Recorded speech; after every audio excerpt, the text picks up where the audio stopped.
This is the story of a man named Stanley. Stanley worked for a company in a big building where he was employee number 427. Employee number 427's job was simple. He sat at his desk in room 427 and he pushed buttons on a keyboard. Orders came to him through a monitor on his desk, telling him what buttons to push, how long to push them, and in what order.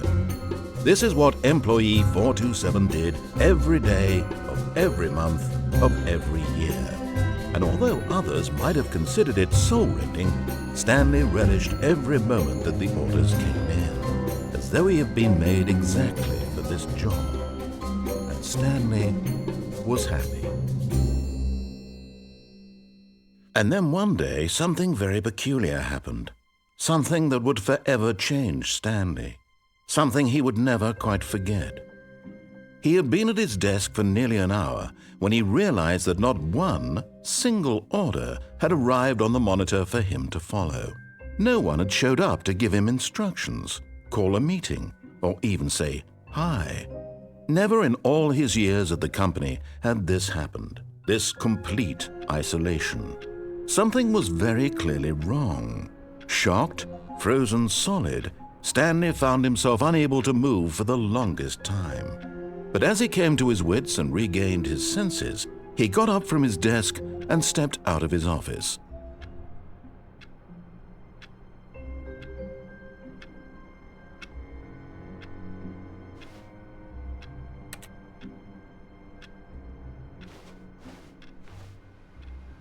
All of his co-workers were gone. What could it mean?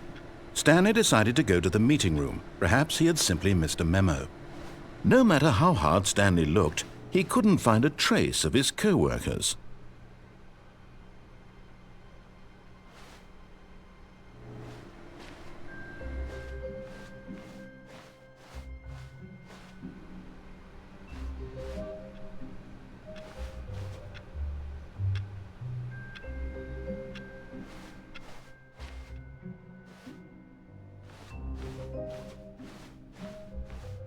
When Stanley came to a set of 2 open doors, he entered the door on his left.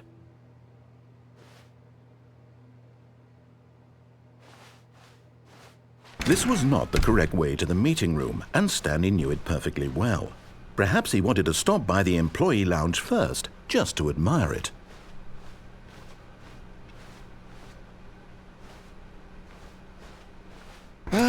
Yes, truly a room worth admiring. It had really been worth the detour after all, just to spend a few moments here in this immaculate, beautifully constructed room. Stanley simply stood here, drinking it all in.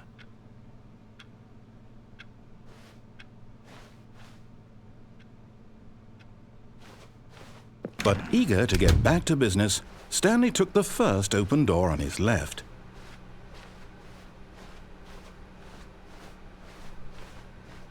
Stanley was so bad at following directions, it's incredible he wasn't fired years ago.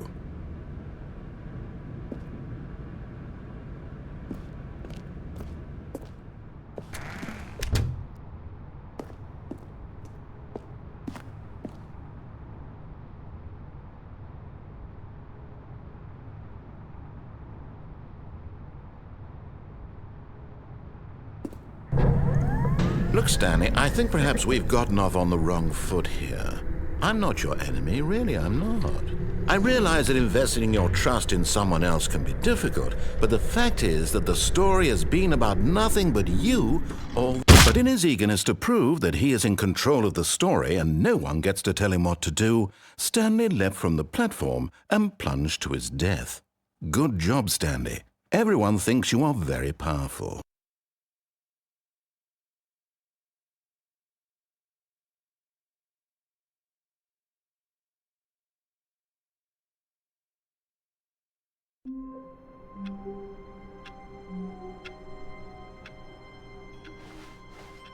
All of his co-workers were gone.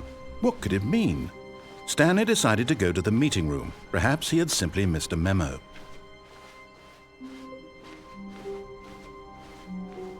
When Stanley came to a set of 2 open doors, he entered the door on his left.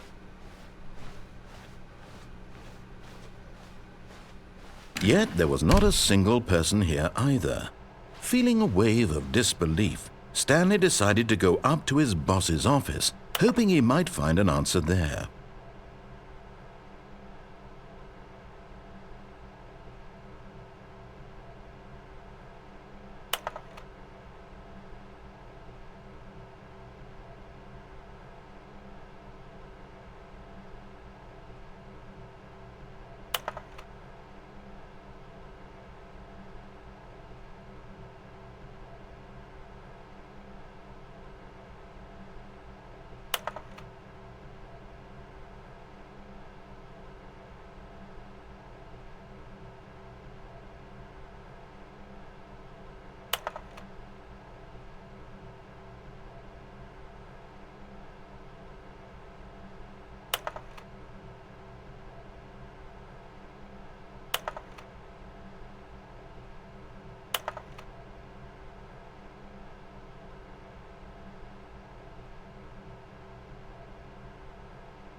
Stanley stepped into the broom closet, but there was nothing here, so he turned around and got back on track.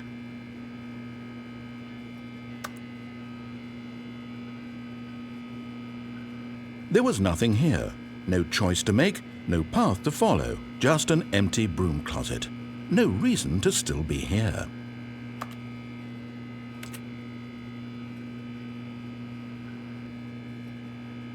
It was baffling that Stanley was still just sitting in the broom closet.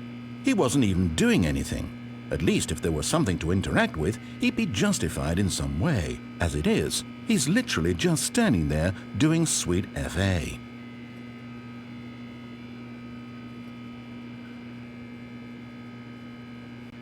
Are you really still in the broom closet? Standing around doing nothing? Why? Please offer me some explanation here. I'm genuinely confused.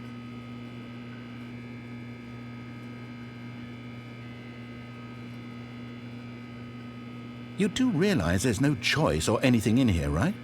If I'd said Stanley walked past the broom closet, at least you would have had a reason for exploring it to find out. But it didn't even occur to me because literally this closet is of absolutely no significance to the story whatsoever. I never would have thought to mention it.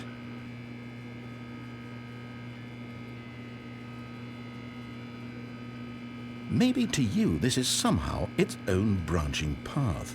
Maybe when you go talk about this with your friends you'll say, "Oh, did you get the broom closet ending? The broom closet ending was my favourite."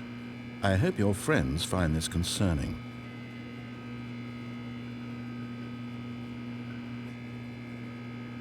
Stanley was fat and ugly and really stupid. He probably only got the job because of a family connection. That's how stupid he is. That or with drug money. Also, Stanley is addicted to drugs and hookers.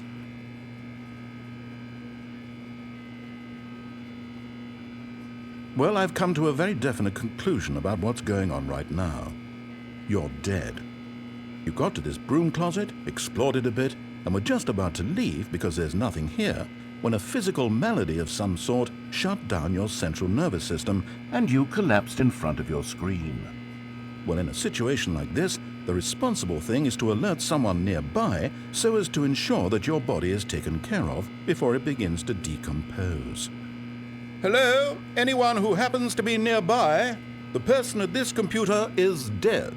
They have fallen prey to any number of your countless human physiological vulnerabilities. It's indicative of the long-term sustainability of your species. Please remove their corpse from the area and instruct another human to take their place, making sure they understand basic first-person video game mechanics and filling them in on the history of narrative tropes in video gaming. so that the irony and insightful commentary of this game is not lost on them. All right, when you've done that, just step out into the hallway.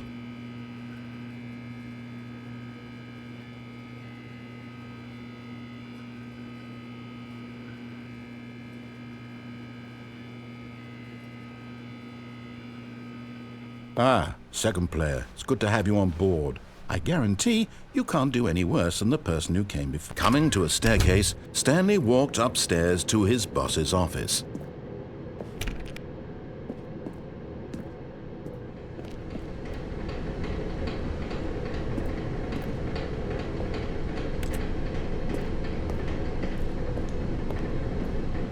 But Stanley just couldn't do it.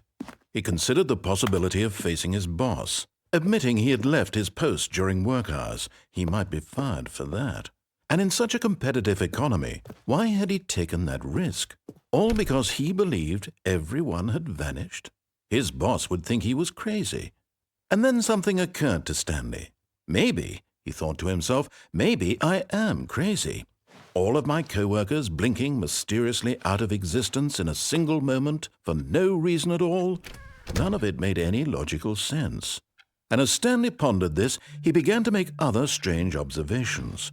For example, why couldn't he see his feet when he looked down? Why did doors close automatically behind him wherever he went? And for that matter, these rooms were starting to look pretty familiar. Were they simply repeating? No, Stanley said to himself, this is all too strange. This can't be real. And at last, he came to the conclusion that had been on the tip of his tongue. He just hadn't found the words for it. I'm dreaming, he yelled. This is all a dream.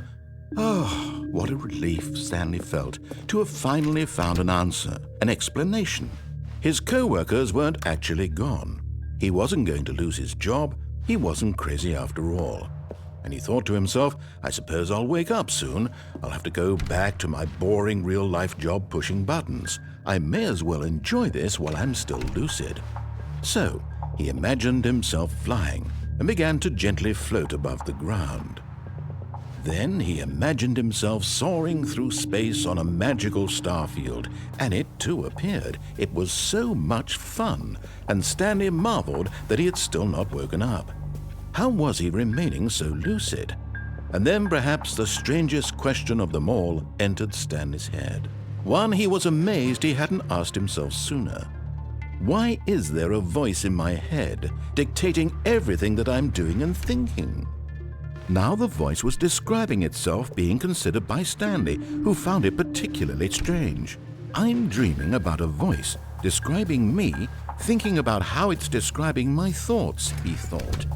And while he thought it all very odd and wondered if this voice spoke to all people in their dreams, the truth was that, of course, this was not a dream. How could it be? Was Stanley simply deceiving himself, believing that if he's asleep, he doesn't have to take responsibility for himself? Stanley is as awake right now as he's ever been in his life. Now, hearing the voice speak these words was quite a shock to Stanley. After all, he knew for certain, beyond a doubt, that this was in fact a dream. Did the voice not see him float and make the magical stars just a moment ago? How else would the voice explain all that? This voice was a part of himself too. Surely, if he could just... He would prove it. He would prove that he was in control, that this was a dream. So he closed his eyes gently, and he invited himself to wake up. He felt the cool weight of the blanket on his skin, the press of the mattress on his back, the fresh air of a world outside this one. Let me wake up, he thought to himself. I'm through with this dream. I wish it to be over. Let me go back to my job. Let me continue pushing the buttons. Please, it's all I want. I want my apartment and my wife and my job. All I want is my life exactly the way it's always been. My life is normal. I am normal. Everything will be fine. I am okay.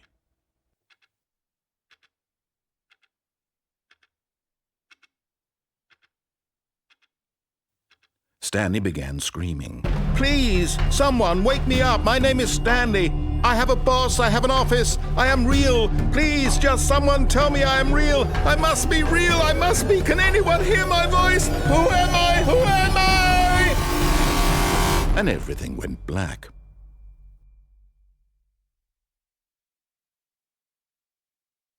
This is the story of a woman named Mariella. Mariella woke up on a day like any other. She arose, got dressed, gathered her belongings, and walked to her place of work. But on this particular day, her walk was interrupted by the body of a man who had stumbled through town talking and screaming to himself, and then collapsed dead on the sidewalk. And although she would soon turn to go call for an ambulance, for just a few brief moments she considered the strange man. He was obviously crazy, this much she knew. Everyone knows what crazy people look like. And in that moment, she thought to herself how lucky she was to be normal. I am sane. I am in control of my mind. I know what is real and what isn't. It was comforting to think this, and in a certain way, seeing this man made her feel better. But then she remembered the meeting she had scheduled for that day, the very important people whose impressions of her would affect her career, and by extension, the rest of her life. She had no time for this, so it was only a moment that she stood there, staring down at the body. And then she turned and ran.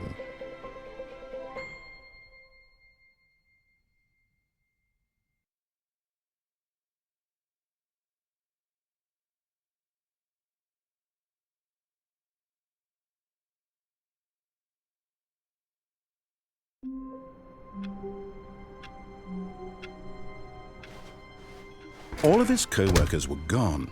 What could it mean? Stanley decided to go to the meeting room. Perhaps he had simply missed a memo.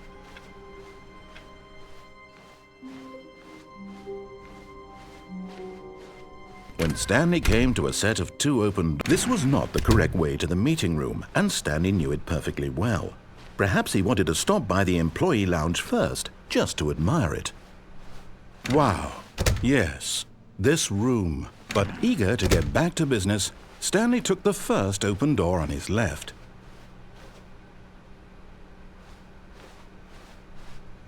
Stanley was so bad at following directions, it's incredible he wasn't fired years ago. Look, Stanley, I think perhaps we've gotten off on the wrong foot here. I'm not your enemy, really, I'm not. I realize that investing your trust in someone else can be difficult, but the fact is that the story has been about nothing but you all this time. There's someone you've been neglecting, Stanley. Someone you've forgotten about. Please, stop trying to make every decision by yourself. Now, I'm not asking for me, I'm asking for her. This is it, Stanley. Your chance to redeem yourself, to put your work aside, to let her back into your life. She's been waiting.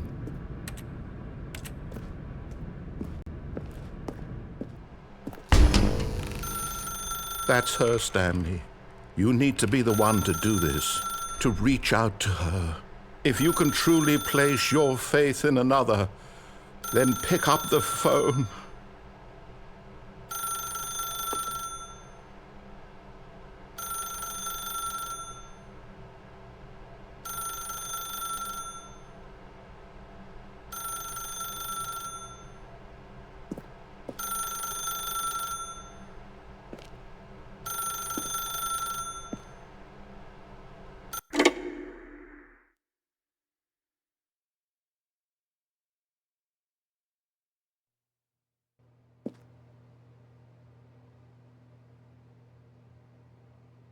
Stanley, is that you?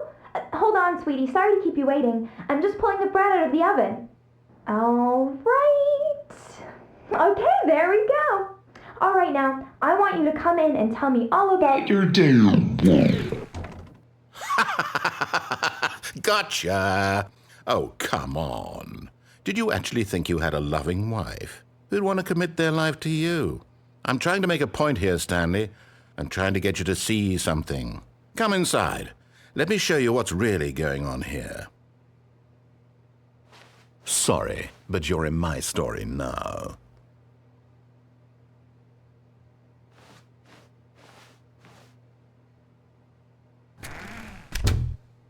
This is a very sad story about the death of a man named Stanley.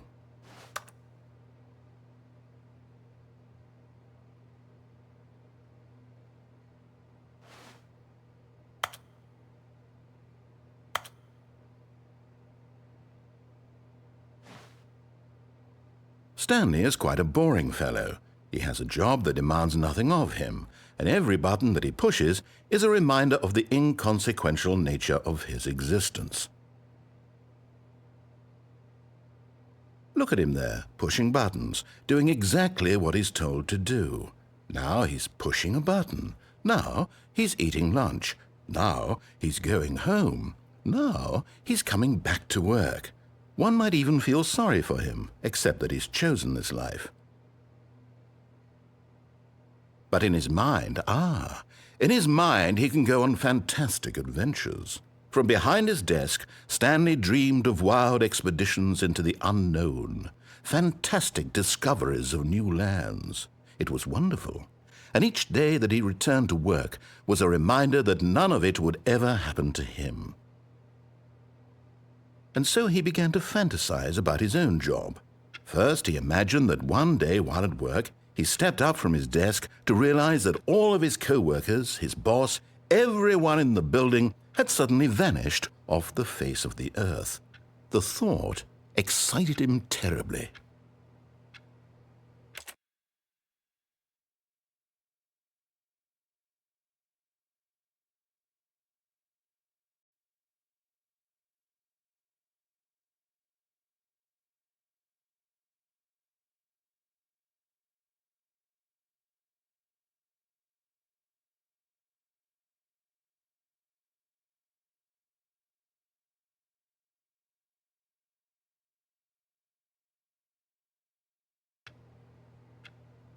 So he went further. He imagined that he came to two open doors and that he could go through either. At last, choice. It barely even mattered what lay behind each door. The mere thought that his decisions would mean something was almost too wonderful to behold. As he wandered through this fantasy world, he began to fill it with many possible paths and destinations. Down one path lay an enormous round room with monitors and mind controls. And down another was a yellow line that weaved in many directions. And down another was a game with a baby. And he called it the Stanley Parable. It was such a wonderful fantasy, and so in his head he relived it again, and then again, and again, over and over, wishing beyond hope that it would never end, that he might always feel this free. Surely there's an answer down some new path, mustn't there be? Perhaps if he played just one more time. But there is no answer. How could there possibly be? In reality, all he's doing is pushing the same buttons he always has. Nothing has changed. The longer he spends here, the more invested he gets, the more he forgets which life is the real one. And I'm trying to tell him this, that in this world he can never be anything but an observer, that as long as he remains here, he's slowly killing himself. But he won't listen to me. He won't stop. Here, watch this. Stanley, the next time the screen asks you to push a button, do not do it. You see? Can he just not hear me? How can I tell him in a way that he'll understand that every second he remains here, he's electing to kill himself? How can I get him to see what I see? How can I make him look at himself? I suppose I can't, not in the way I want him to. But I don't make the rules. I simply play to my intended purpose, the same as Stanley. We're not so different, I suppose. I'll try once more to convey all this to him. I'm compelled to. I must. Perhaps, well, maybe this time he'll see. Maybe this time. And I tried again, and Stanley pushed a button. And I tried again, and Stanley pushed a button. And I tried.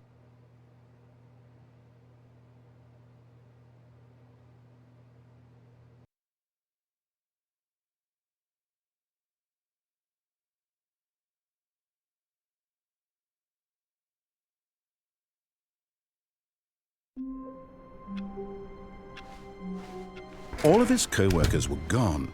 What could it mean? Stanley decided to go to the meeting room. Perhaps he had simply missed a memo.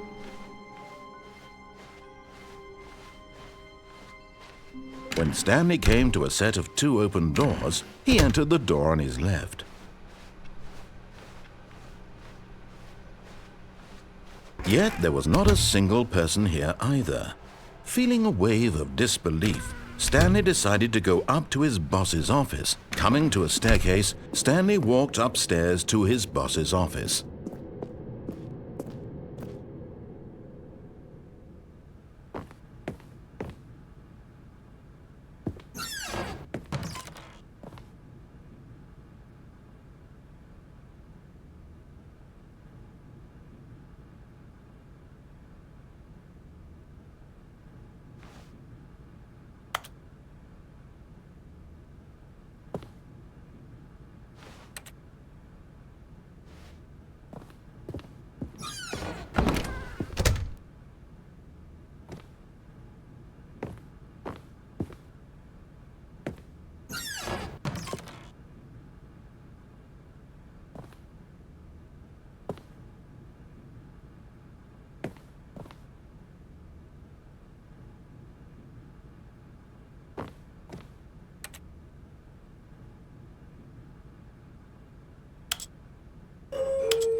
Stepping into his manager's office, Stanley was once again stunned to discover not an indication of any human life.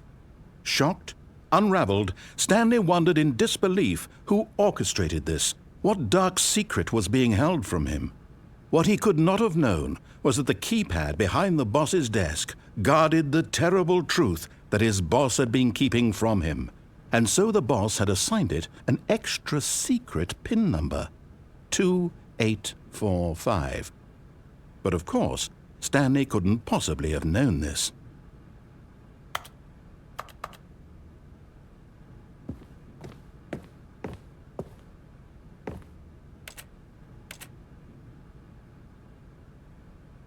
Stanley just sat around twiddling his thumbs. Trying to input anything on the device was useless, since he could never possibly know that the combination was 2845.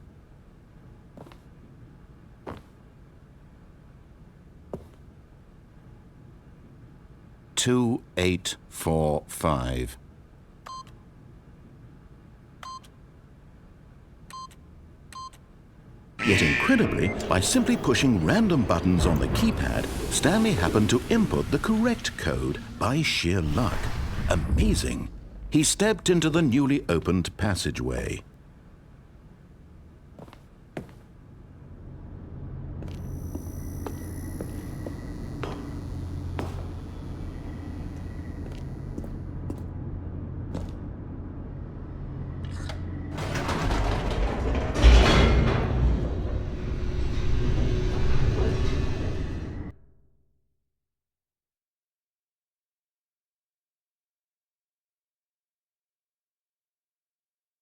Descending deeper into the building, Stanley realized he felt a bit peculiar. It was a stirring of emotion in his chest, as though he felt more free to think for himself, to question the nature of his job. Why did he feel this now, when for years it had never occurred to him? This question would not go unanswered for long.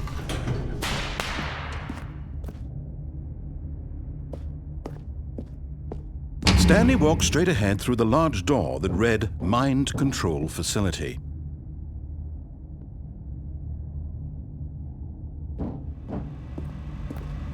Although this passageway had the word escape written on it, the truth was that at the end of this hall, Stanley would meet his violent death. The door behind him was not shut. Stanley still had every opportunity to turn around and get back on track. At this point, Stanley was making a conscious, concerted effort to walk forward and willingly confront his death.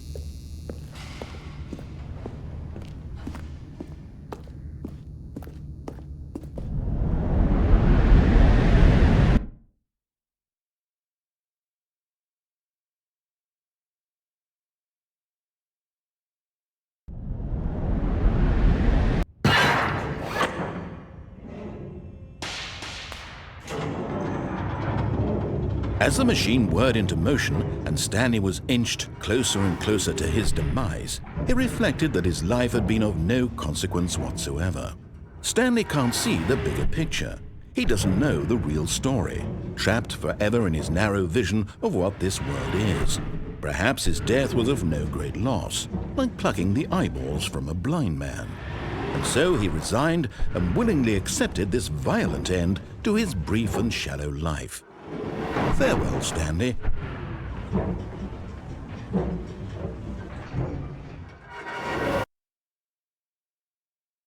"Farewell, Stanley," cried the narrator, as Stanley was led helplessly into the enormous metal jaws.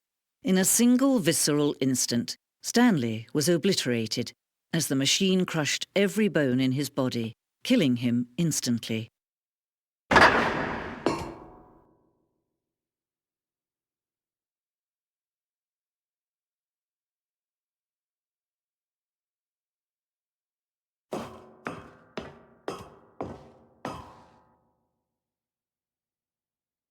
And yet it would be just a few minutes before Stanley would restart the game, back in his office, as alive as ever. What exactly did the narrator think he was going to accomplish?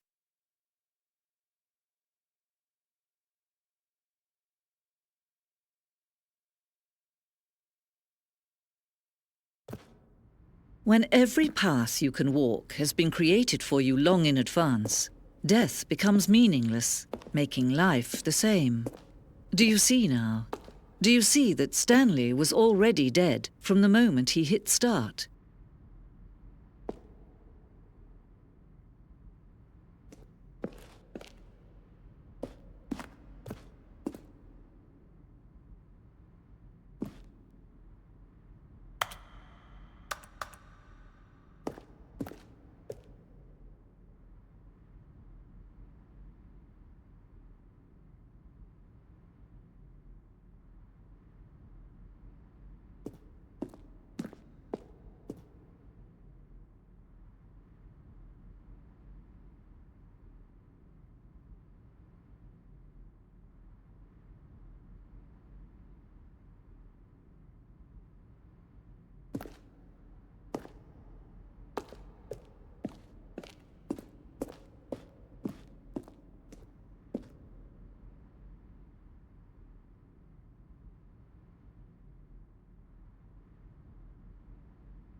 up on intuitively if you had even the most... Stanley pushed the big red button. I'm trying to solve it.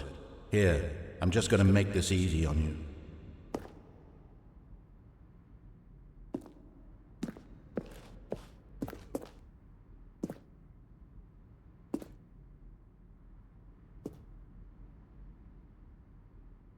Stanley pushed the big red button.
Oh, look at these two. How they wish to destroy one another. How they wish to control one another. How they both wish to be free.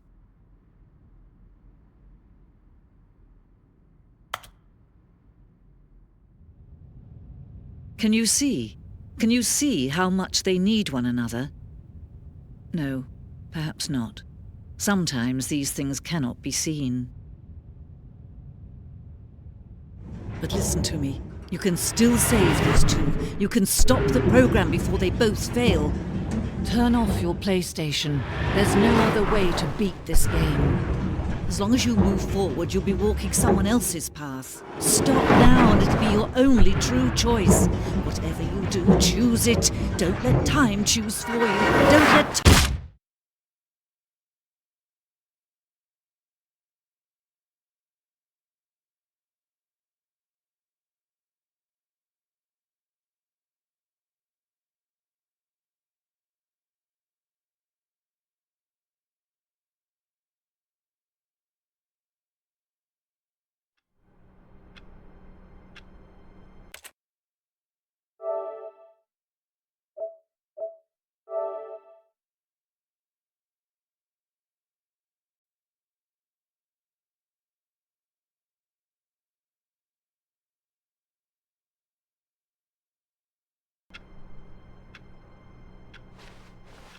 Stanley knew the office layout like the back of his hand.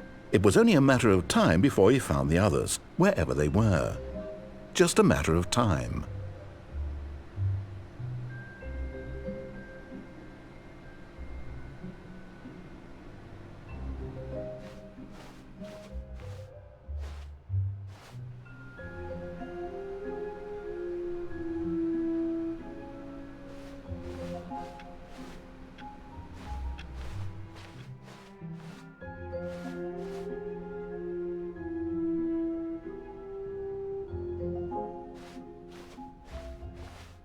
When Stanley came to a set of 2 open doors, he entered the door on his left.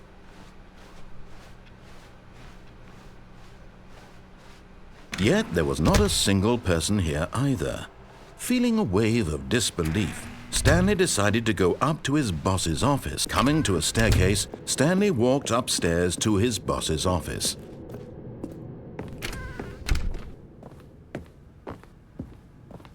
Stepping into his manager's office, Stanley was once again stunned to discover not an indication of any human life.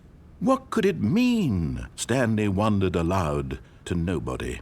He began wildly tearing through papers on the boss's desk, pulling books off the shelf, looking behind paintings, desperate for clues to his situation. But his attention was caught by a keypad behind the boss's desk. What could its purpose be?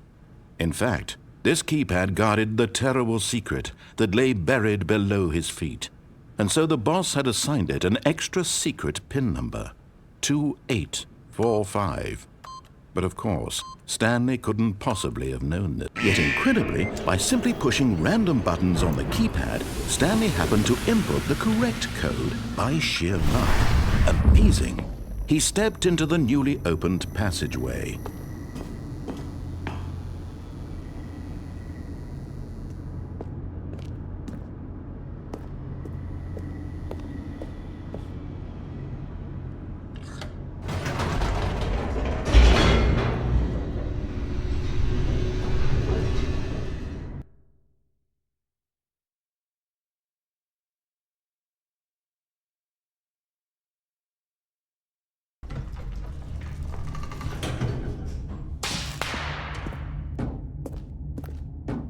Stanley walked straight ahead through the large door that read Mind Control Facility.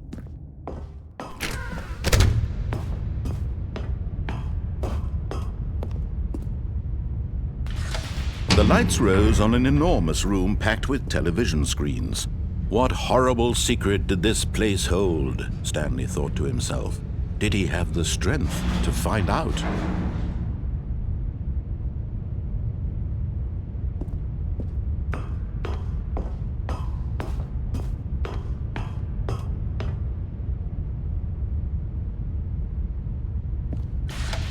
Now the monitors jumped to life, their true nature revealed. Each bore the number of an employee in the building, Stanley's co-workers. The lives of so many individuals reduced to images on a screen, and Stanley, one of them, eternally monitored in this place where freedom meant nothing.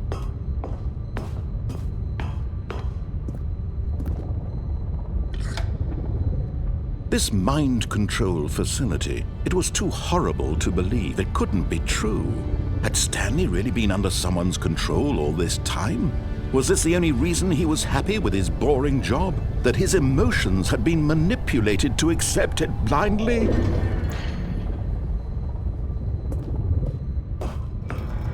No, he refused to believe it. He couldn't accept it. His own life in someone else's control? Never! It was unthinkable, wasn't it? Was it even possible? Had he truly spent his entire life utterly blind to the world? But here was the proof. The heart of the operation. Controls labeled with emotions. Happy or sad or content. Walking, eating, working. All of it monitored and commanded from this very place. And as the cold reality of his past began to sink in, Stanley decided that this machinery would never again exert its terrible power over another human life. For he would dismantle the controls once and for all.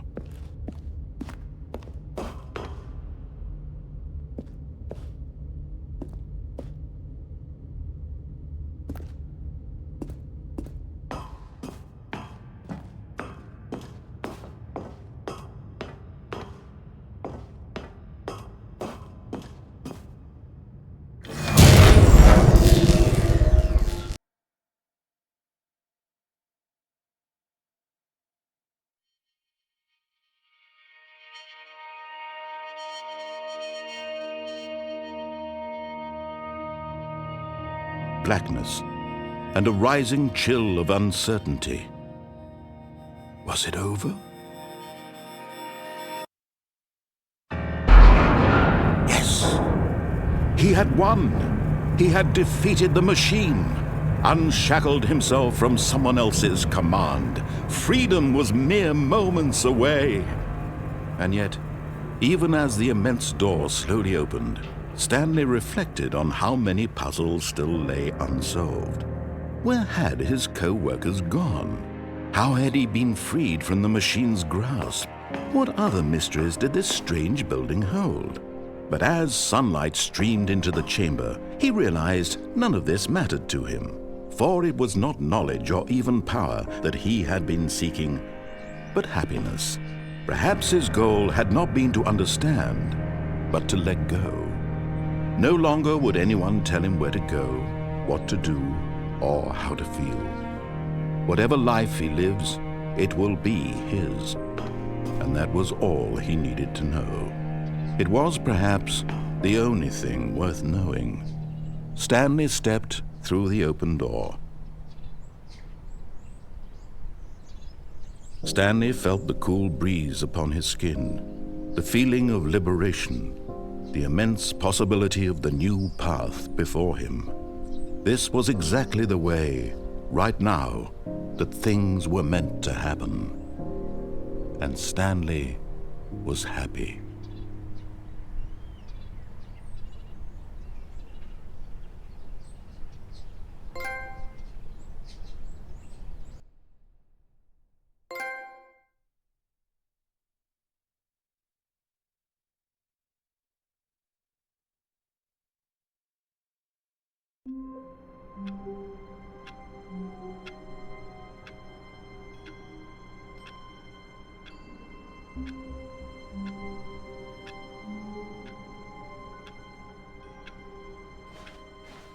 I can't wait to tell this story to my co-workers, Stanley thought. How amusing they'll find it.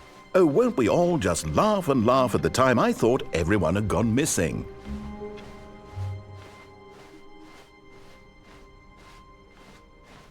When Stanley came to a set of 2 open doors, he entered the door on his left.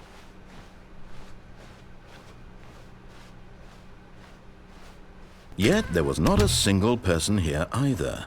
Feeling a wave of disbelief, Stanley decided to go up to his boss's office, hoping he might find an answer there. Coming to a staircase, Stanley walked upstairs to his boss's office.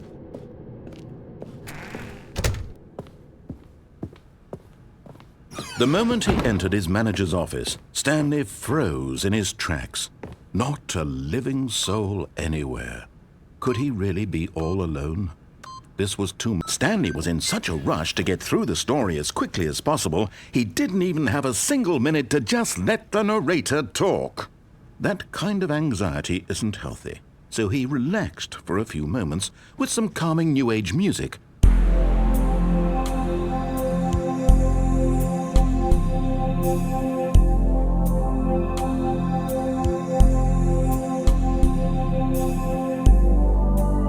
Feeling soothed and rejuvenated, Stanley calmly walked forward into the opened passageway.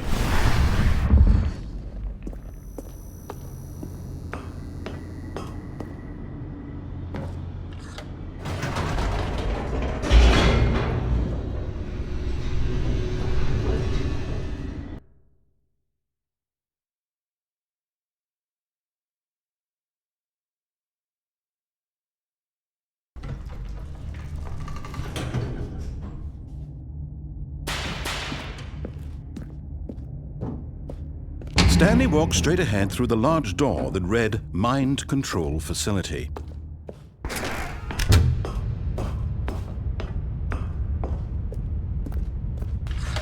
The lights rose on an enormous room packed with television screens. What horrible secret did this place hold? Stanley thought to himself. Did he have the strength to find out?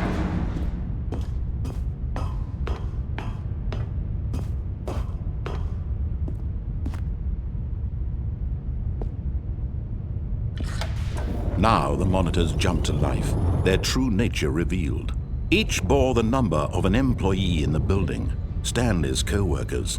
The lives of so many individuals reduced to images on a screen, and Stanley, one of them, eternally monitored in this place where freedom meant nothing.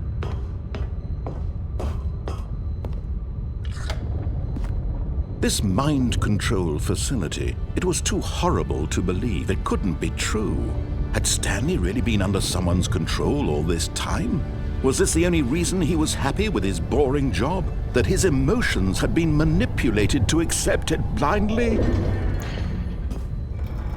No, he refused to believe it. He couldn't accept it. His own life in someone else's control? Never! It was unthinkable. Wasn't it? Was it even possible?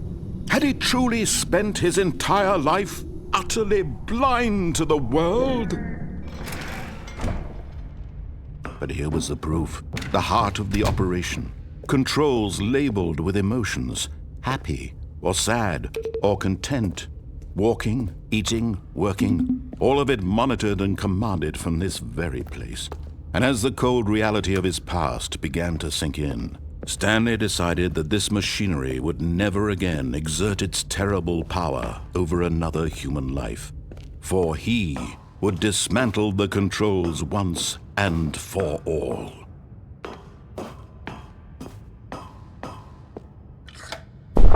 Oh, Stanley, you didn't just activate the controls, did you? After they kept you enslaved all these years, you go and you try to take control of the machine for yourself. Is that what you wanted? Control?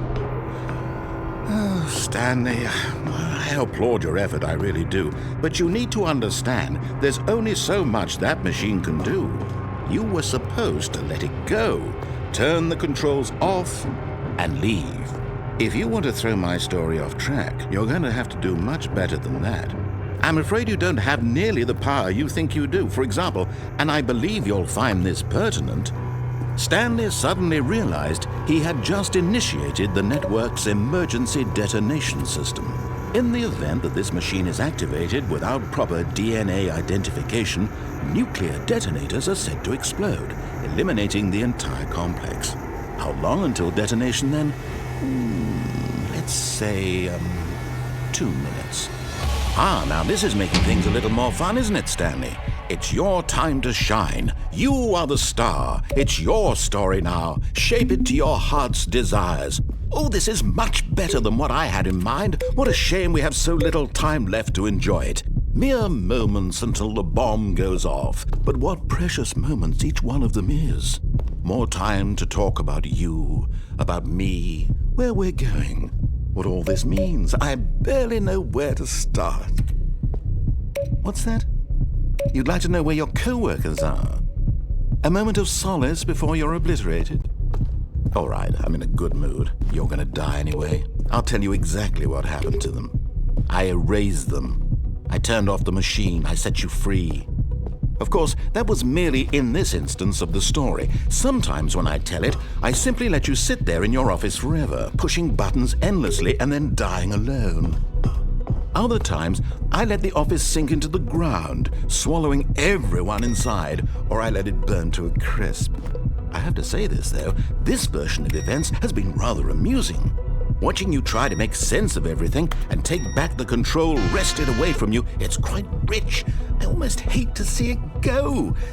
But I'm sure whatever I come up with on the next go-around will be even better. My goodness, only 34 seconds left. But I'm enjoying this so much. You know what? To hell with it.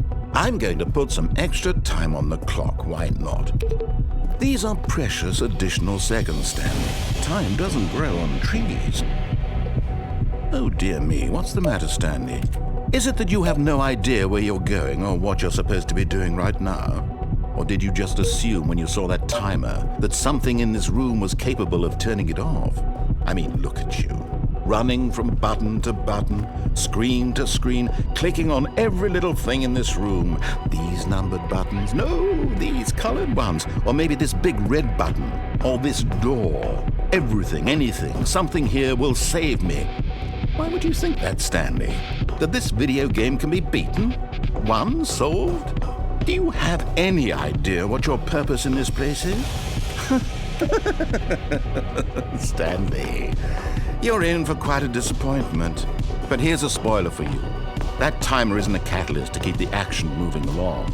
It's just seconds ticking away to your death.